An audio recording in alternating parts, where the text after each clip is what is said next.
नमस्कार, मैं हूं आपके साथ साक्षी। फर्जी पैन कार्ड मामले में समाजवादी पार्टी के वरिष्ठ नेता आजम खान और उनके बेटे अब्दुल्ला आजम को बड़ी कानूनी चोट लगी है। अदालत ने दोनों को 7 साल की सजा सुनाते हुए जेल भेज दिया है। ये फैसला न सिर्फ यूपी की राजनीति में हलचल मचा रहा है, बल्कि सपा के भीतर भी कई सवाल खड़े कर रहा है। आजम खान, जो लंबे समय से कानूनी मामलों में घिरे हैं, इस बार अपने बेटे के साथ अपराध साबित होने पर जेल की सजा भुगतने जा रहे हैं। पूरा मामला एक फर्जी पहचान पत्र और गलत जानकारी के आधार पर पैन कार्ड बनवाने से जुड़ा है, जिसकी जांच के बाद कोर्ट ने इसे गंभीर अपराध मानते हुए कठोर सजा सुनाई। इस फैसले पर सियासी प्रतिक्रिया भी तेज हो गई है। कुछ इसे कानून की जीत बता रहे हैं, तो कुछ इसे राजनीतिक बदले की कार्रवाई मान रहे हैं।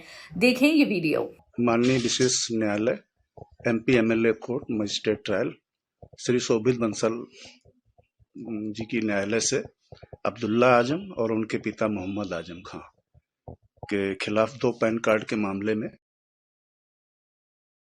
और 2013 में एक पैन कार्ड अब्दुल्ला आजम का था।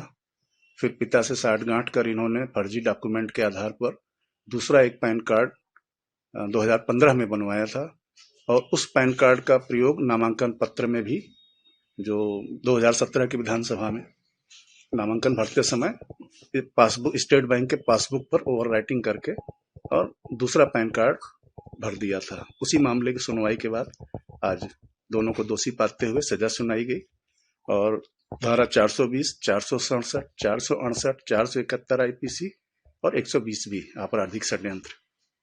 420 में 3 वर्ष का साधारण कारावास और 10,000 रुपए का जुर्माना न अदा करने पर 3 माह की सजा। 467 आईपीसी में 7 वर्ष की सजा और 10,000 रुपए का अर्थदंड न अदा करने पर 6 माह का अतिरिक्त साधारण कारावास। 468 में 3 वर्ष का साधारण कारावास, 10,000 रुपए जुर्माना न अदा करने पर 3 माह का अतिरिक्त कारावास। 471 आईपीसी में प्रयोग के लिए 2 वर्ष का साधारण कारावास और 10,000 रुपए का अर्थदंड और 120 भी आपराधिक षड्यंत्र के लिए 1 वर्ष का साधारण कारावास और 10,000 रुपए का अर्थदंड न अदा करने पर 1 माह का अतिरिक्त साधारण कारावास की सजा सुनाई गई। दोनों सभी सजाएं साथ साथ चलेंगी और जेल में बिताई गई अवधि समायोजित की जाएगी। ये फैसला आज न्यायालय ने दिया है। बाकी हमारे से मैक्सिमम गिनी जाएगी तो मैक्सिमम 7 ईयर पनिशमेंट है, क्योंकि जो न्यायालय की शक्ति है वो अधिकतम 7 वर्ष तक का दंड देने की है, इसलिए इसमें अधिकतम 7 वर्ष तक की सजा की गई है। अभी जो न्यायालय का निर्णय की प्रति है वो हमें मिली नहीं है, लेकिन काफी विस्तृत आदेश है, 400 पेज से ज्यादा है।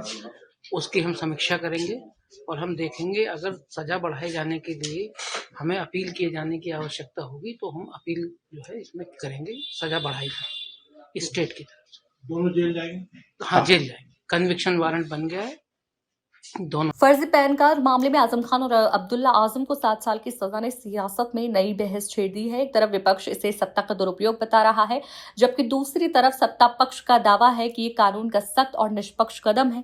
आने वाले दिनों में इस फैसले का असर न सिर्फ आजम खान की राजनीति पर पड़ेगा, बल्कि सपा की रणनीति पर आने वाले चुनावों पर भी इसका सीधा प्रभाव दिख सकता है।